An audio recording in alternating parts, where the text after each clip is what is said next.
Unang-una po ay ang isang nagpamigay o nagbigay ng letter of sentiment. Kung di tayo nagkakamali, ito ay nangangalang John Santander. Nag-viral ang isang sulat na ipinadala ng private citizen na si John Santander sa ICI kung saan hiniling niyang imbestigahan si First Lady Lisa Araneta Marcos at negosyanteng Maynard Ngu kaugnay umano ng anomalya sa flood control projects. Ito yung mga pictures na may kinalaman doon sa, of course, si Maynard Ngu and First Lady Araneta Marcos. So, naniniwala ako na dapat imbestigahan ng ICI yung ganitong sitwasyon. Ang gusto namin is maimbestigahan si Maynard Ngu na nawala na sa balita ilang buwan na may kinalaman kay First Lady Araneta Marcos.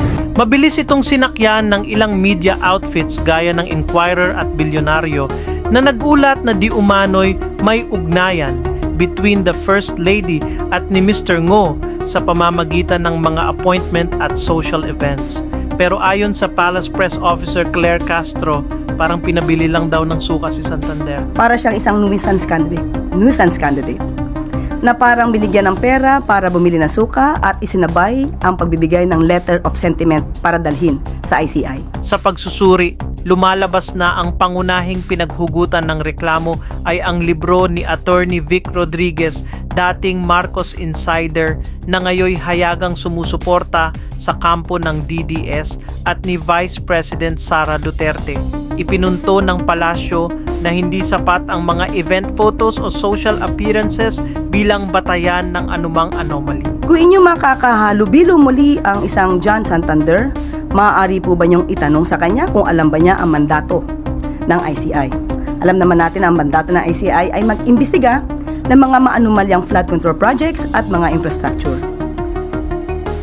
Sa nabasa natin, at alam ko nabasa niyo rin po ang letter of sentiment, wala po tayong makitang anuman na allegation patungkol sa maanumalyang flood control projects na mag-uugnay sa unang ginang kay First Lady Lisa Araneta Marcos.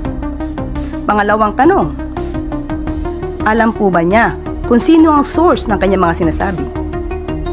Pangatlong tanong, siya po ba'y may personal knowledge sa kanyang mga sinasabi?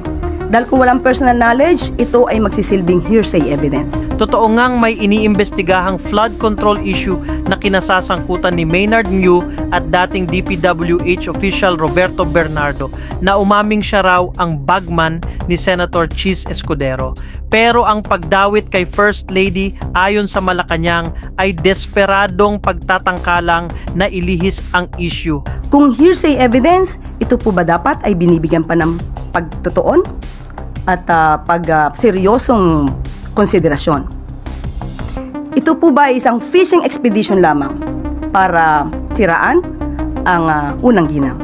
Bottom line, may totoong kaso laban kay Ngu pero ang pagkaladkad kay First Lady gamit lang ang kwento ng isang bitter ex-ally na si Rodriguez, medyo halatang scripted at may halong politika.